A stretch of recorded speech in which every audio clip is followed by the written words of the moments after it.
The dusty streets of Wyatt, Missouri, stretched before Natalie Vaughn like a cruel promise of freedom she could never claim, though she did not yet understand why her late husband's business partner controlled everything she thought she had inherited. The summer heat of 1878 pressed down on her black morning dress as she stood outside the lawyer's office, clutching papers she had signed 3 months earlier when grief had clouded her judgment, and Mr. Peterson had assured her it was all just routine paperwork to keep the general store running smoothly.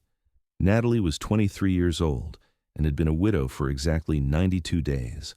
Her husband Thomas had died in a wagon accident on the road between Wyatt and Kansas City, leaving her alone in a town where she had lived for only 2 years. She had believed, foolishly perhaps, that the general store they had built together would be hers to run, that the little house behind it would remain her home, that the life they had created would continue even without him. Instead, she found herself standing in the afternoon sun, rereading the documents Mr. Peterson had just shown her, documents that proved she owned nothing at all. The door to the lawyer's office opened behind her, and she turned to see a tall man in worn denim and a dusty hat stepping out into the sunlight.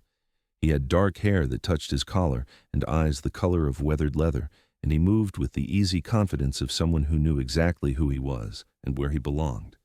He paused when he saw her face, which she knew must show every bit of confusion and despair she felt. "Madam," he said, tipping his hat. His voice was low and steady, the kind of voice that made you want to trust it. "Are you all right?"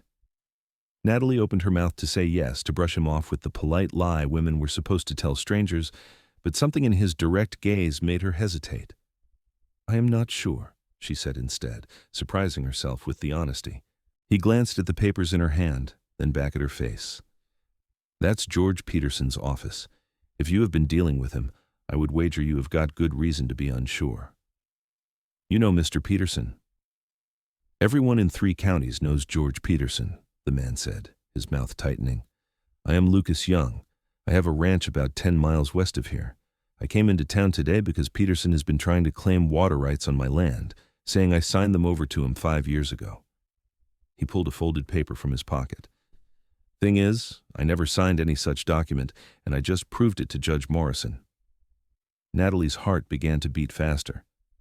"He forged your signature?" "That's what the judge says. Peterson is slippery as a snake in oil, begging your pardon for the language. He's been buying up properties and rights all over this county, and from what I hear, not all of it has been above board." Lucas studied her with concern. "What did he get you to sign?" She looked down at the papers, shame heating her cheeks. "I thought it was just paperwork to keep my late husband's store running. Thomas died 3 months ago, and Mr. Peterson was his business partner. He said these were standard documents, that I needed to sign them right away so the business could continue operating during probate. I was so overwhelmed, I just signed where he told me to sign." "May I?" Lucas gestured to the papers. Natalie hesitated only a moment before handing them over. There was something about this stranger that made her feel less alone, less foolish. She watched his face as he read, saw his jaw clench and his eyes narrow. "Madam, according to this, you signed over all ownership of the store, the property it sits on, the house, and all associated inventory to Peterson. It says here you did so in exchange for a monthly stipend of $20 and the right to live in the house as a tenant for 1 year. The words hit her like physical blows. "That cannot be right. He said I was just giving him temporary authority to manage things. Did you read it before you signed?" "No." The admission tasted bitter. "I was crying. I'd just buried my husband 2 days before. Mr. Peterson came to the house with these papers and a bottle of whiskey. He poured me a drink, said it would steady my nerves. He kept talking, telling me everything would be fine, that I did not need to worry about understanding all the legal language, that this was what Thomas would have wanted. I just wanted him to leave me alone, so I signed." Lucas's expression darkened. "That snake. He's been using the same trick all over the county, finding people when they are vulnerable, getting them to sign things they do not understand. I'm sorry for your loss, Mrs. Vaughn." "How did you know my name?" "It's on the documents." He folded them carefully and handed them back. "Look, I'm not a lawyer, but I know Judge Morrison is an honest man. If Peterson forged my signature, it's possible he misrepresented these documents to you. That might be grounds to challenge them. Hope flickered in Natalie's chest, fragile as a candle flame. Do you really think so? I think it's worth trying. The judge is probably still in his chambers. I was just heading over to the saloon to celebrate keeping my water rights, but that can wait. He offered his arm. May I escort you? Natalie looked at this stranger who had no reason to help her, this cowboy with kind eyes and a gentle voice, and made a decision. She took his arm. Thank you, Mr. Young. Call me Lucas. If we are going to take on George Peterson together, we might as well be on first-name terms. Natalie. They walked together down the wooden sidewalk, past the milliner's shop and the blacksmith and the hotel where drummers stayed when they passed through selling their wares. Wyatt was not a large town, maybe 500 people on a busy day, but it was growing. The railroad was coming through next year, and everyone said that would change everything. Natalie wondered if she would still be here to see it, or if Peterson would succeed in taking everything from her. Judge Morrison's chambers were in the courthouse, a 2-story brick building that was the grandest structure in Wyatt. They found him at his desk, reading through a stack of papers with a pair of spectacles perched on his nose. He looked up when they entered, his bushy white eyebrows rising. Mr. Young, back already? Do not tell me Peterson had more fraudulent documents. Not about me this time, Your Honor. This is Mrs. Natalie Vaughn. I think Peterson may have pulled the same trick on her that he tried with me.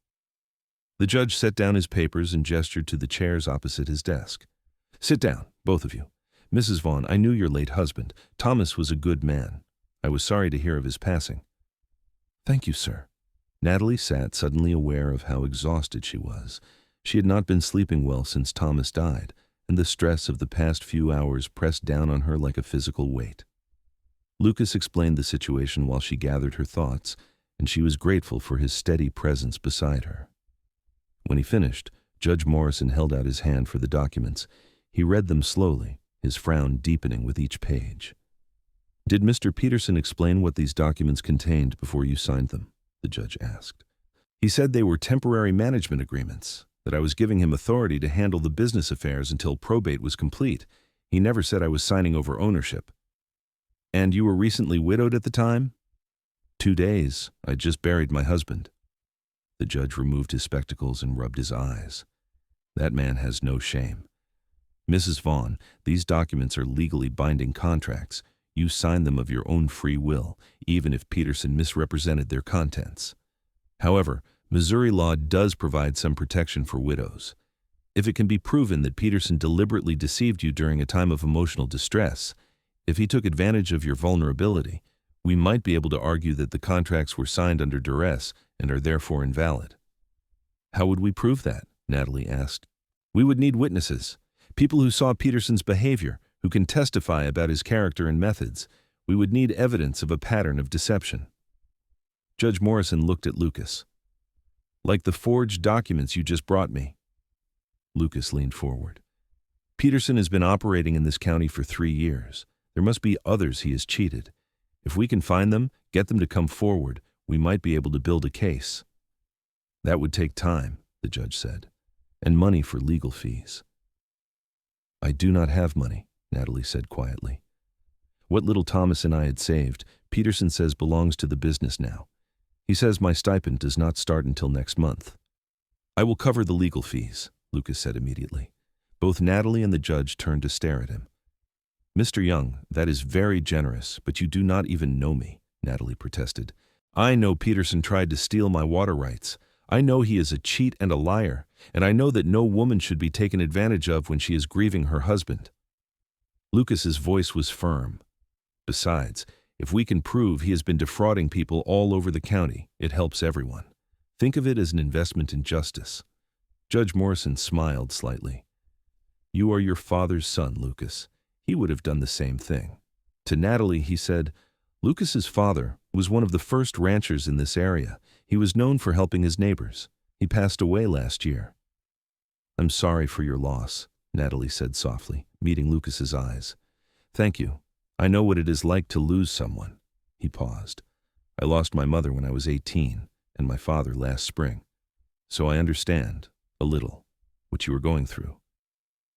Something passed between them in that moment, a recognition of shared grief and shared determination. Natalie felt the first real spark of hope since Thomas had died. "All right," Judge Morrison said, pulling out a fresh sheet of paper. "Let us start building a case. Mrs. Vaughn, I need you to write down everything you remember about the day Peterson brought you those documents. Every detail, no matter how small. What time of day was it? What exactly did he say? Did anyone else see him come to your house?" Natalie thought back to that awful day. It was late afternoon. My neighbor, Mrs. Chen, brought me soup around 4 o'clock. Mr. Peterson arrived maybe an hour later. He stayed for over an hour, I think. Mrs. Chen might have seen him leave. "Good. We will talk to Mrs. Chen." The judge made notes. "Lucas, I need you to spread the word that we are looking for anyone else who has had suspicious dealings with Peterson. Be discreet. If he finds out we are building a case against him, he might destroy evidence or intimidate witnesses." "I will talk to people I trust," Lucas agreed. They spent another hour in the judge's chambers, going over every detail of Natalie's interactions with Peterson. By the time they finished, the sun was low in the sky, and Natalie's hand ached from writing. Lucas walked her out of the courthouse and paused on the steps. "Do you have someone to stay with tonight?" he asked. "Someone who can be with you?" Natalie shook her head. "I've been staying in the house behind the store. Mr. Peterson said I could remain there as a tenant. I do not like the idea of you being there alone. If Peterson finds out we are challenging those documents, he might try to intimidate you." "I will be fine. I have Thomas's rifle." Lucas did not look convinced. "My ranch is 10 miles out, but I have a friend in town, Doc Harlan. He and his wife have a boarding house on 3rd Street. They are good people. Would you consider staying there, at least until this is settled? I will pay for the room." "Mr. Young, Lucas, you have already done so much. I cannot ask you to do more." "You are not asking. I am offering." His eyes were serious. "Mrs. Vaughn, Natalie, Peterson is not a good man. He plays dirty. I do not want you to be alone where he can get to you." The concern in his voice warmed something in Natalie's chest that had been cold since Thomas died. "All right," she agreed. "I will go to the boarding house, but I need to get some things from the house first. I will come with you." They walked together through the darkening streets to the general store. The building was dark, closed for the evening.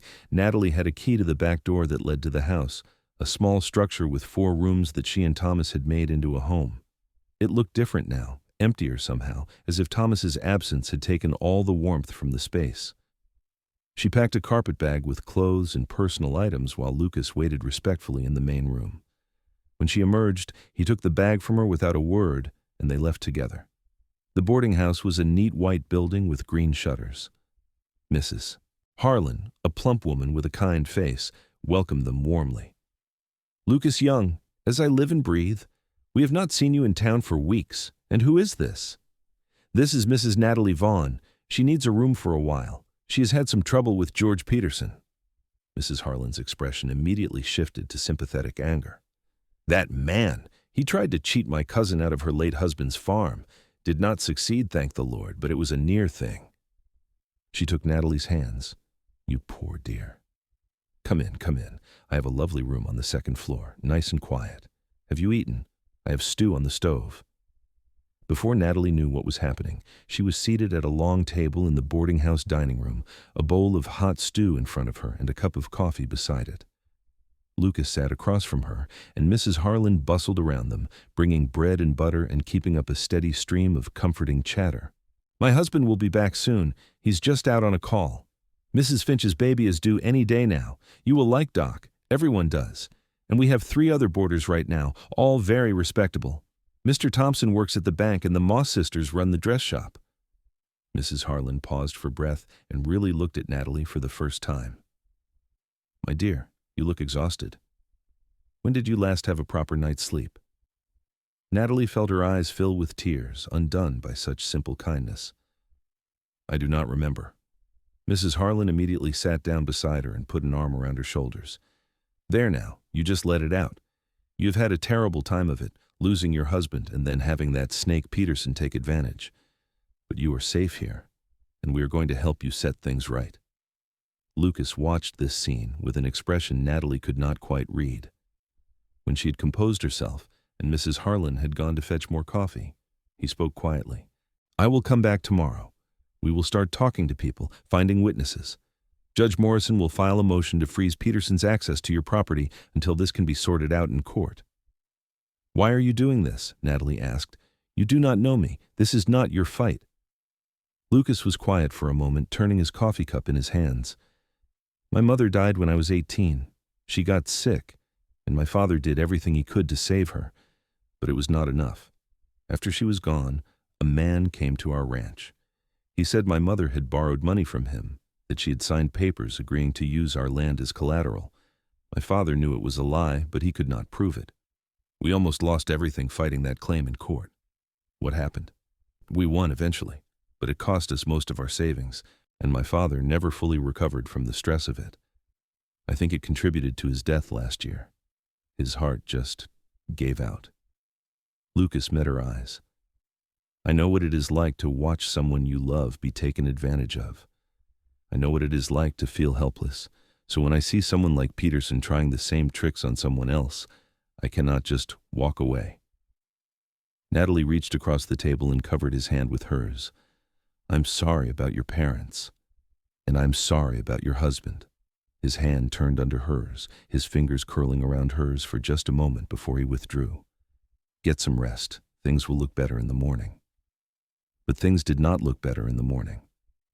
When Natalie woke in the comfortable room Mrs. Harlan had given her, her first thought was that she needed to tell Thomas about the strange dream she had, about signing away everything they owned. Then, reality crashed back, and she remembered that Thomas was dead and it had not been a dream. She dressed and went downstairs to find the dining room full of people eating breakfast. Mrs. Harlan introduced her to Doc Harlan, a thin man with gentle hands and a quiet voice, and to the other boarders. They all treated her with kindness. She was grateful, but she felt like she was moving through water, everything slow and difficult. Lucas arrived just as she was finishing her coffee. He looked like he had been up for hours, his face freshly shaved and his clothes brushed clean of dust.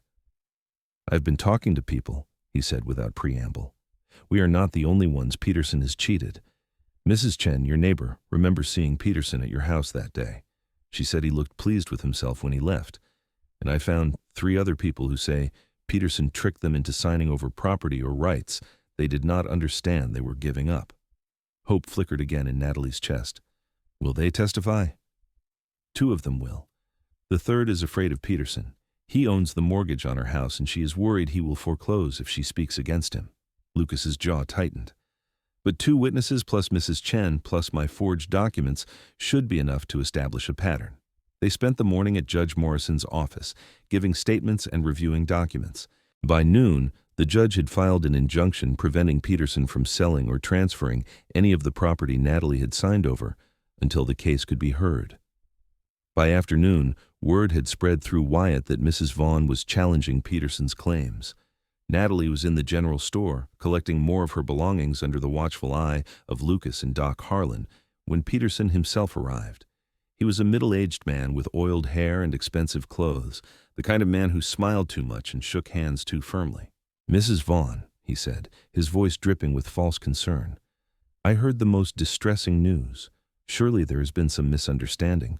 Those documents you signed were perfectly legal and above board." "You lied to me," Natalie said, proud that her voice did not shake. "You told me I was signing temporary management agreements. You never said I was giving up ownership." "My dear lady, I explained everything quite clearly. If you misunderstood, that's unfortunate, but not my fault. You are a grieving widow, understandably confused. These business matters are complicated. That is why Thomas asked me to take care of things if anything happened to him." "Thomas never said any such thing," Natalie said sharply. "He would never have wanted me to lose our home." Peterson's smile thinned. "Mrs. Vaughn, I am trying to be patient with you. But if you insist on pursuing this frivolous legal action, you will only waste time and money you do not have. The documents are legal. You will lose." Lucas stepped forward, putting himself between Peterson and Natalie. "The documents are fraudulent. You misrepresented their contents to a grieving widow. That is illegal, and you know it." Peterson's eyes shifted to Lucas, and his expression hardened. "Mr. Young, I should have known you were behind this, still nursing a grudge over those water rights. I made an honest mistake with those papers. You forged my signature. Judge Morrison confirmed it." The judge is an old fool who should have retired years ago. His eyesight is failing. He probably misread the documents. Get out, Natalie said. Her hands were shaking, but her voice was steady. Get out of my store. Your store? Peterson laughed, a cold sound. This is my store now, Mrs. Vaughn. Those papers you signed say so. You are here on my sufferance. I could have you removed for trespassing. Doc Harlan, who had been standing quietly by the door, spoke up. Actually, Mr. Peterson, Judge Morrison's injunction says Mrs. Vaughn has every right to be here until the case is decided. You are the one who might be trespassing. Peterson's face flushed red. This is not over. I have lawyers in Kansas City who will make short work of this ridiculous claim. Mrs. Vaughn, you are making a very foolish mistake. I am offering you a generous stipend and a place to live. If you continue this fight, you could end up with nothing. I already have nothing according to those papers you tricked me into signing, Natalie said, so I have nothing to lose by fighting. Peterson looked like he wanted to say more, but Lucas took another step forward, and something in the cowboy's stance made the businessman think better of it. He turned on his heel and stalked out, slamming the door behind him. Natalie's knees went weak, and Lucas caught her arm, steadying her. You did good, he said quietly. You stood up to him. I was terrified. Being brave does not mean not being scared. It means being scared and standing up anyway. He helped her to a chair. Are you all right? She nodded, taking deep breaths. He's going to make this as difficult as possible, is he not? Probably, Lucas admitted, but we have the law on our side, and Judge Morrison is not going to let him get away with this. The trial was set for 3 weeks later. In the meantime, Natalie continued to stay at the boarding house, and Lucas became a regular visitor to Wyatt, riding in several times a week to check on her and help prepare their case. He brought a lawyer from Kansas City, a sharp woman named Mrs. Reynolds, who specialized in property law and was known for taking on difficult cases. As the days passed, Natalie found herself looking forward to Lucas's visits with an anticipation that had nothing to do with the legal case. He was easy to talk to, with a dry sense of humor that made her laugh even in the midst of her troubles. He told her about his ranch, about the horses he raised and the cattle he ran on the land his father had homesteaded. She told him about her life before Thomas, growing up in St. Louis, the daughter of a teacher and a seamstress. She told him about meeting Thomas when he came to the city to buy supplies for his store, about falling in love with his quiet steadiness, about agreeing to marry him and move to Wyatt. Did you love him? Lucas asked one afternoon. They were sitting on the porch of the boarding house, watching the sun sink toward the horizon. Yes, Natalie said honestly. Not the wild, passionate love of novels, but a good love, a steady love. He was kind to me, and he made me feel safe. When I lost my father to pneumonia 2 years ago, Thomas was the one who helped me through it. He asked me to marry him at my father's funeral. It should have been strange, but it felt right. That is a good kind of love, Lucas said quietly. The steady kind, the kind that lasts. Did you ever come close to marrying? Natalie asked. Lucas was quiet for a long moment. Once. Her name was Sarah. We grew up together, planned to get married after my father's homestead proved up. But then my mother got sick, and Sarah did not want to be tied to a ranch that might fail.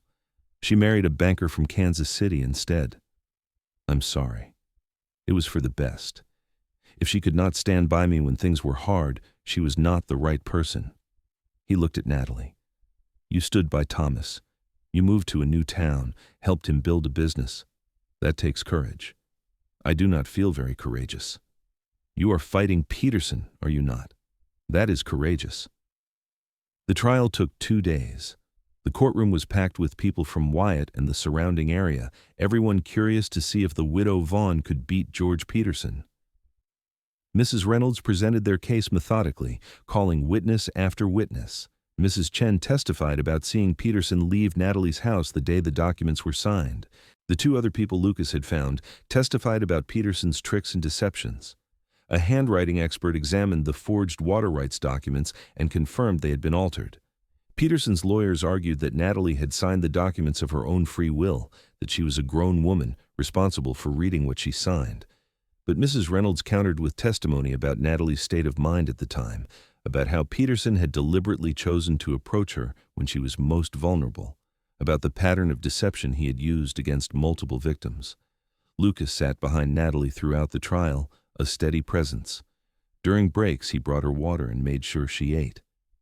At night, back at the boarding house, he stayed with her in the parlor, playing cards or just talking until she was calm enough to sleep.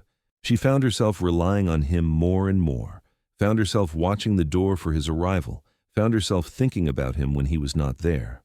On the second day of the trial, Peterson himself took the stand. He was smooth and confident, insisting he had done nothing wrong, that Natalie had simply misunderstood.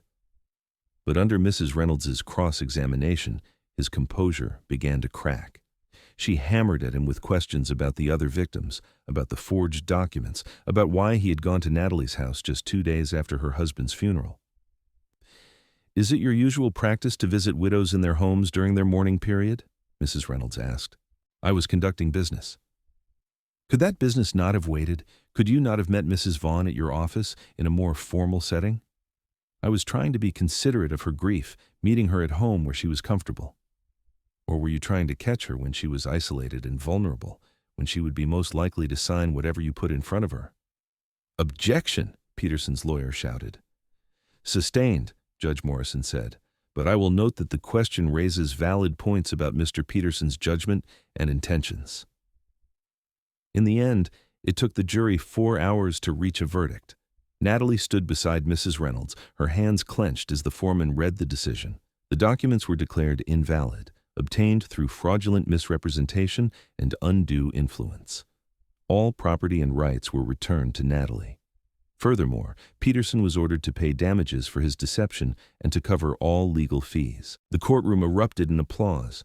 Natalie felt tears streaming down her face, but this time they were tears of relief and joy. She turned to Lucas, who was standing just behind her, and without thinking, threw her arms around him. He caught her, holding her tight, and she felt his lips brush her hair. "You did it," he murmured. "You got it all back." "We did it," she corrected, pulling back to look at him. "I could never have done this without you." His hands were still on her waist, and she was very aware of how close they were standing, of the way he was looking at her. But then Mrs. Reynolds was congratulating her, and Judge Morrison was calling her over to sign papers, and the moment passed. That evening, the Harlans threw a celebration dinner at the boarding house. Half the town seemed to squeeze into the dining room, bringing food and drinks and well wishes. Natalie was overwhelmed by the kindness, by how many people had been quietly supporting her throughout the trial. Lucas stayed close to her side throughout the evening, fielding questions and making sure she was not overwhelmed. When the party finally wound down and the guests departed, he walked her to the porch for some fresh air. "What will you do now?" he asked. "Will you keep running the store?" Natalie had been thinking about this. "I do not know. Thomas loved that store, but I'm not sure I do. I helped him because I loved him, but I do not know if I want to spend the rest of my life selling dry goods and tinned peaches." "What would you want to do if you could do anything?" She had never really let herself think about it before. "I like working with fabric, making things. My mother was a seamstress, and she taught me. I always enjoyed that part of helping in the store, when people would ask me to help them choose material for a dress or curtains." "There is a dress shop in town," Lucas said. "Maybe you could sell them the store and use the money to open your own shop, or expand into custom sewing." "That is a wonderful idea," Natalie said slowly. The possibility opened up before her like a door she had not known existed. "I could do that. I have the house. I own it free and clear now. I could turn the front room into a sewing room, take in customers there." "You would be good at it. You are good with people, and you are not afraid of hard work." They stood together in comfortable silence, listening to the sounds of the town settling down for the night. Natalie was intensely aware of Lucas beside her, of the solid warmth of his presence. Over the past 3 weeks, he had become more than just the man who helped her reclaim her rights. He had become her friend, her confidant, the person she most wanted to see each day. "Lucas," she said quietly, "I want to thank you for everything. You changed my life. You changed your own life. You were the one brave enough to fight. But I would not have known I could fight if you had not shown me. You gave me hope when I had none." He turned to face her fully, his expression serious. "Natalie, there's something I need to tell you. These past 3 weeks, getting to know you, helping you with this case, It has meant more to me than I can say. You are strong and smart and brave, and I admire you more than any woman I have ever met." Her heart began to beat faster. "Lucas, I know it is too soon. You just lost your husband. You are still grieving. But I need you to know that my feelings for you have become more than just wanting to help a neighbor in trouble. I care about you. Deeply." Natalie felt like she was standing on the edge of something vast and terrifying and wonderful. "I care about you too," she admitted, "but you are right. It is too soon. I love Thomas, and I need time to mourn him properly. It would not be fair to him or to you or to myself to rush into something new." "I understand." Lucas's voice was steady, though she could see the emotion in his eyes. "I can wait. I'm a patient man. But I wanted you to know how I feel, so you could think about it, so you could decide what you want." "What I want," Natalie said slowly, "is to take time to figure out who I am now. I was my father's daughter, then Thomas's wife. I have never just been Natalie. I need to learn that." "That is wise." Lucas took her hand, holding it gently. "Take all the time you need. I will be here." "Will you? You have a ranch to run. You cannot keep riding into Wyatt 3 times a week just to see me." "Watch me," he said with a smile. Over the following months, Natalie did exactly what she had said she would do. She sold the general store to a young couple from Independence who wanted to start fresh in a growing town. She used part of the money to renovate the house, turning the front room into a proper sewing room with good light and space for customers to sit while she took their measurements. She bought fabric and thread and all the supplies she needed, and she put up a sign advertising custom sewing and alterations. The business grew slowly but steadily. Women came to her for new dresses, for alterations to existing garments, for curtains and linens. She discovered she had a talent for design, for understanding what would flatter each customer's figure and coloring. She also discovered she loved the independence of running her own business, of making her own decisions. Lucas kept his word. He rode into town at least twice a week, sometimes more. He helped her move furniture and hang her sign. He brought her fresh eggs from his ranch and vegetables from his garden. They had dinner together at the boarding house or sometimes at the little table in her kitchen. They went for walks around town, talking about everything and nothing. Slowly, carefully, they built a friendship that was deeper and stronger than romance alone could have been. Natalie found herself healing in ways she had not expected. She would always love Thomas, would always be grateful for the years they had together, but she was learning to live without him. She was learning to be happy again, to laugh again, to look forward to tomorrow instead of just enduring today.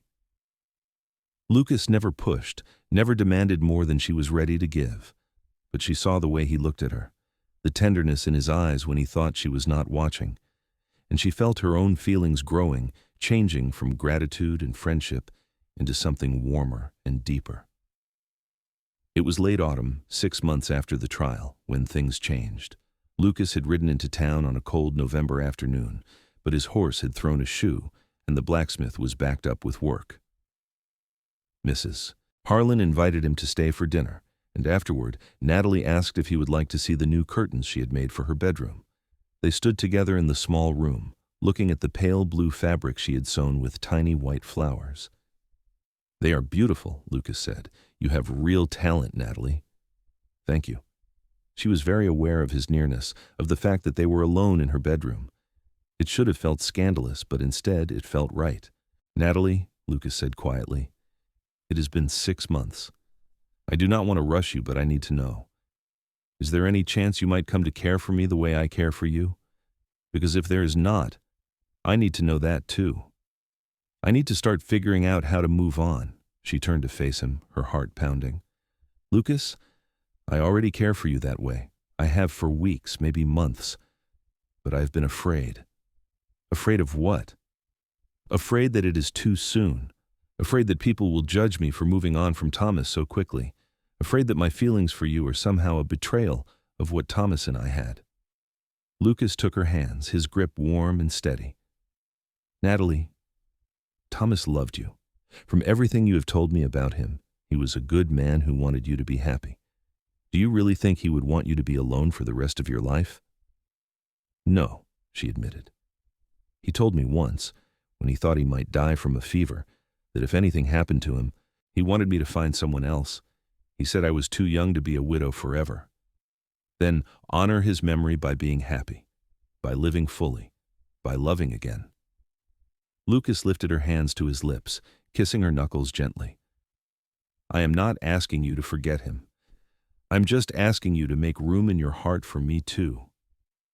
Natalie felt tears running down her cheeks, but they were not tears of sadness. I think I already have, she whispered. Lucas pulled her close and she went into his arms like coming home. When he kissed her, it was gentle and sweet and full of promise. She kissed him back, letting herself feel joy for the first time in so long. I love you, Lucas murmured against her hair. I have loved you since the day you stood up to Peterson in your store, so scared but so brave.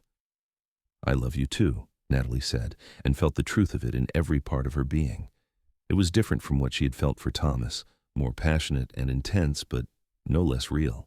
She had loved Thomas's steadiness, his quiet strength. She loved Lucas's fire, his protectiveness, the way he made her feel like she could accomplish anything. They stood together in her little bedroom, holding each other as the autumn wind rattled the windows. When they finally drew apart, Lucas's eyes were bright. Marry me, he said. I know it is soon. I know people will talk, but I do not care.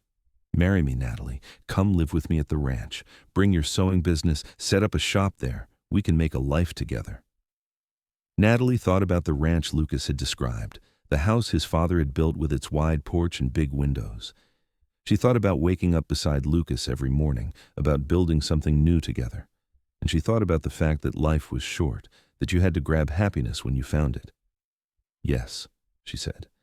Yes, I will marry you. They were married in December, in Judge Morrison's parlor with the Harlans and Mrs. Reynolds as witnesses. Natalie wore a dress she had sewn herself, deep green velvet that brought out the color of her eyes. Lucas wore his best suit and looked more nervous than she had ever seen him. When Judge Morrison pronounced them husband and wife, Lucas kissed her with such joy that everyone laughed and clapped. There was some gossip in town about how quickly the widow Vaughn had remarried, but most people were happy for them. They had seen Lucas's devotion during the trial, had watched their friendship grow over the months. And Natalie had earned the town's respect by standing up to Peterson, by taking control of her own life. They moved to Lucas's ranch, a beautiful spread of land with rolling hills and a creek that ran year-round. The house was everything Lucas had promised, and Natalie immediately fell in love with it. She set up her sewing room in the sunny front parlor and continued to take customers, though they had to ride out from town to see her. Some complained about the distance, but enough came that she stayed busy. Life at the ranch was different from life in town, but Natalie loved it. She loved the space and the quiet, the way you could see for miles in every direction. She loved watching Lucas work with the horses, loved the pride he took in his land and animals. She loved falling asleep in his arms each night and waking beside him each morning. In the spring, she discovered she was pregnant. Lucas was overjoyed, already talking about teaching their child to ride and helping with the ranch. But Natalie was nervous, remembering how many women died in childbirth, how fragile life could be. What if something goes wrong? She asked Lucas one night, lying in bed with his hand resting on her still flat stomach. Nothing will go wrong. Doc Harlan delivered half the children in the county, including me. He will take good care of you. But what if it does? What if I die like your mother did? Lucas gathered her close. You're not going to die. You are strong and healthy. But if you are scared, I will be with you every moment. I will not leave your side. He kept that promise. When the baby came in late October, after a long, difficult labor, Lucas was there holding her hand and encouraging her. And when Doc Harlan finally placed their son in her arms, when she looked down at the tiny red face and shock of dark hair, she felt complete in a way she never had before. They named him Thomas Lucas Young, honoring both the man she had lost and the man she had found. Little Thomas was a healthy, loud baby who demanded constant attention. Lucas proved to be a devoted father, walking the floor with the baby at night when Natalie was exhausted, changing diapers without complaint, singing silly songs that made their son laugh. 2 years later, a daughter arrived, Emily Marie. She had her mother's coloring and her father's determination, and she ruled the household from the moment she was born.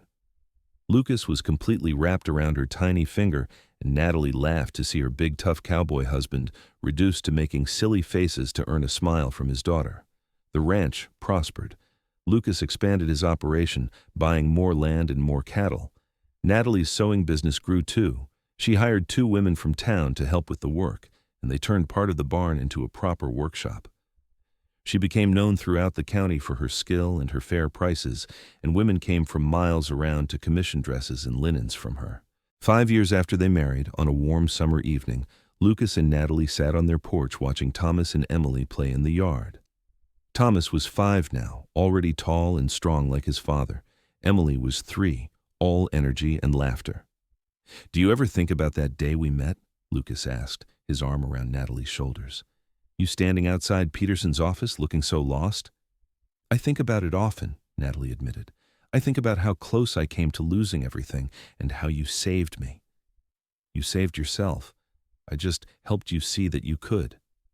"We saved each other then, because I think you needed someone to help too after losing your parents."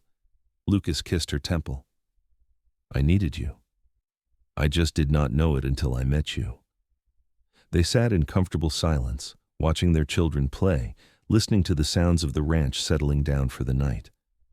Natalie thought about how much her life had changed in 5 years. She had gone from a grieving widow who had signed away everything she owned to a thriving businesswoman and happy wife and mother.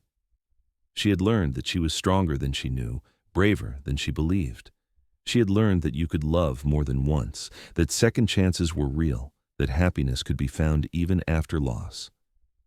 "I love you," she told Lucas. "Thank you for seeing me that day, for stopping to help, for caring." "I love you too," he said. "Thank you for letting me." As the sun set over the Missouri hills, painting the sky in shades of gold and pink, Natalie felt a profound sense of peace. She had everything she needed right here: a man who loved her, children who brought her joy, work that fulfilled her, and land that provided for them all. She had rights and property and independence. She had a voice and agency and power over her own life. George Peterson had tried to take all of that from her, but she had fought back and won. She had reclaimed what was hers and built something even better. And she had done it with Lucas by her side, the cowboy who had stopped to help a stranger and ended up giving her a whole new life. In the years that followed, their happiness only deepened. Thomas grew into a fine young man, helping his father with the ranch and showing a natural talent with horses. Emily proved to have inherited her mother's skill with a needle and her father's head for business, and by the time she was 16, she was talking about expanding the sewing business into ready-made clothes. Lucas and Natalie added 2 more children to their family, a second son named William and another daughter they called Grace. The house was full of noise and love, of family dinners and birthday celebrations and quiet evenings by the fire. The ranch continued to prosper. Lucas bought more land, hired hands to help with the work, and built a reputation for raising the finest horses in 3 counties. Natalie's business grew beyond her wildest dreams. She opened a shop in Wyatt, run by the women who had been her assistants, while continuing to do custom work from home. Women came from as far as Kansas City to commission dresses from her, and she had so much work she had to turn people away. They built a new barn and expanded the house, adding rooms for their growing children. They planted an orchard that would produce apples and pears for decades. They built a life that was full and rich and deeply satisfying. George Peterson left Wyatt not long after the trial, unable to show his face after being exposed as a fraud. Natalie heard years later that he had died in St. Louis, still trying to cheat people until the very end. She felt no satisfaction at his death, only sadness that he had wasted his life on deception and greed. Judge Morrison retired after 20 years on the bench, and the town threw him a party that lasted 2 days. He remained a good friend to Lucas and Natalie, often visiting the ranch to play with their children and share stories of the old days. When he died peacefully in his sleep at the age of 78, half the county attended his funeral. Doc and Mrs. Harlan continued to run the boarding house, welcoming newcomers to Wyatt and providing a safe place for those who needed it. Mrs. Harlan delivered all 4 of Natalie's children, and Doc took care of them when they were sick. They became like family, beloved aunt and uncle to the young children. The railroad came through Wyatt in 1880, just as everyone had predicted, and the town boomed. New businesses opened, new families arrived, and property values soared. Lucas and Natalie's holdings increased in value, providing security for their children's future. As they grew older, Lucas's hair turned silver at the temples, and lines appeared around Natalie's eyes.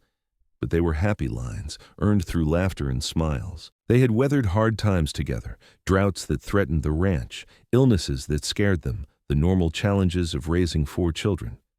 But they had faced everything together, and their love had only grown stronger. On their 25th wedding anniversary, their children threw them a party at the ranch.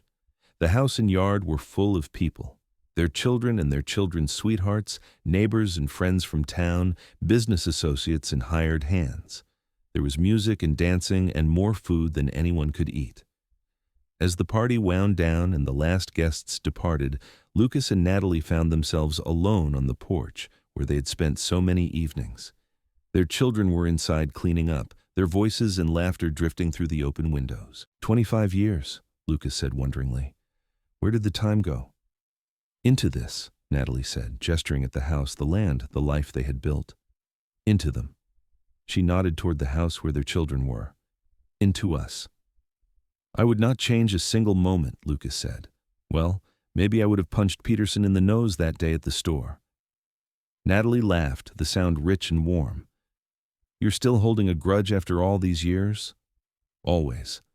The man tried to steal everything from the woman I love. I will never forgive that. She leaned against him, fitting into his side like she was made to be there. He did not succeed, though.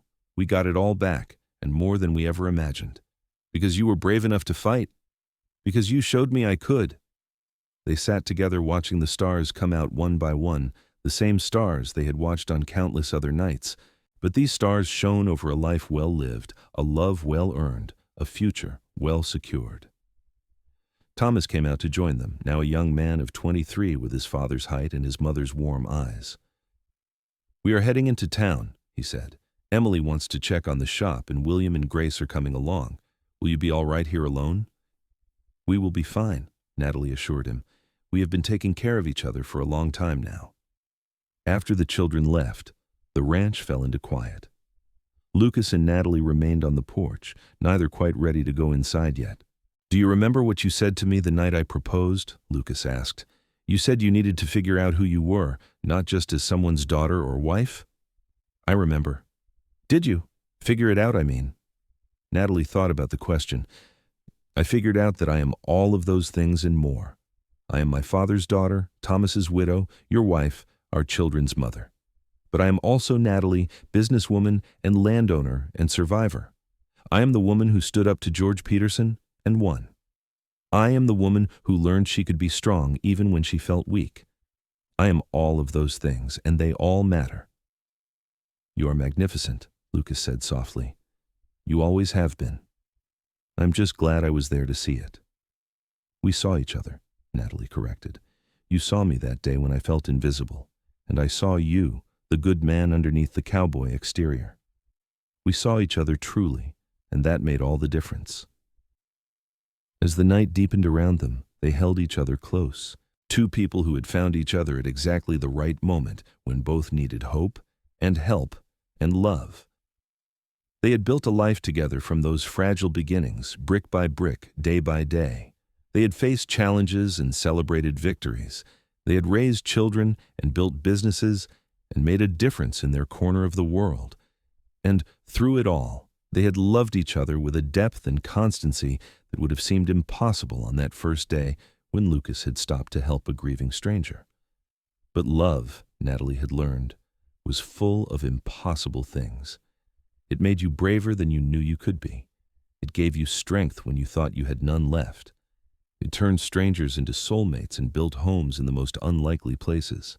Years later, when Thomas was running the ranch and Emily had expanded the sewing business into 3 shops across Missouri, when William had become a lawyer and Grace had married a teacher and moved to Kansas City, Lucas and Natalie were still there on their porch, still holding hands, still grateful for the day they had met.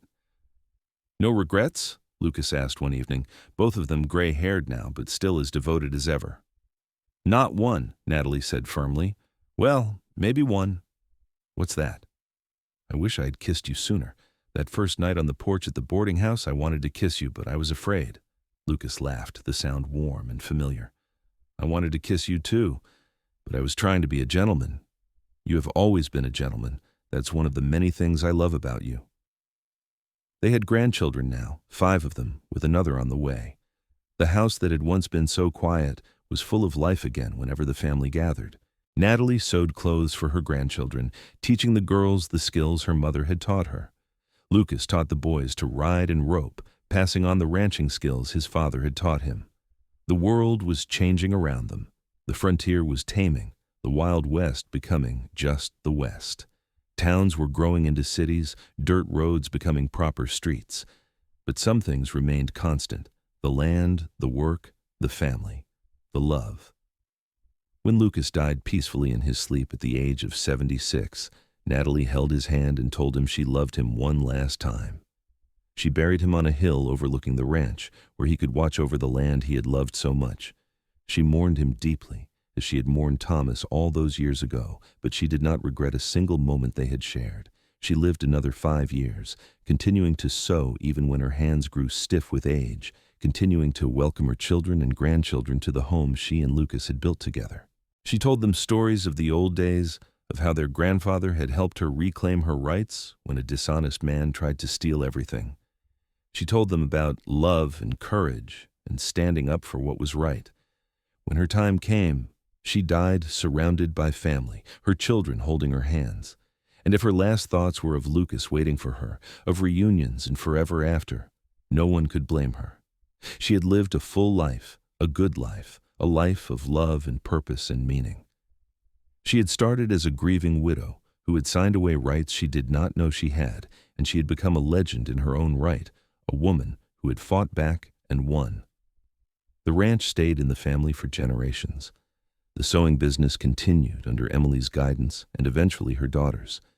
And on that hill overlooking the land, 2 headstones stood side by side, Lucas James Young and Natalie Marie Young, beloved husband and wife, father and mother, grandfather and grandmother. Together in life, together in death, together forever. Their love story became part of local legend, told and retold as an example of how love could grow from adversity, how 2 people could save each other, how standing up for what was right could change everything. Young couples in love would visit their graves, believing it was good luck to pay respects to a love that had lasted so long and burned so bright. And on summer evenings, when the wind blew just right across the Missouri hills, some swore they could see 2 figures on the porch of the old house, sitting close together, holding hands, watching the sunset just as they had done so many times before. Whether it was memory or ghost or just wishful thinking, it reminded everyone who saw it that true love never really dies. It lives on in the land, in the family, in the stories passed down through generations. Natalie had signed away rights she did not know she had, and Lucas had helped her claim them back again. But in the process, they had found something far more valuable than property or money or legal documents. They had found each other. They had found love. And they had built a legacy that would last long after they were gone, a testament to courage and kindness and the power of 2 hearts joining together against the world.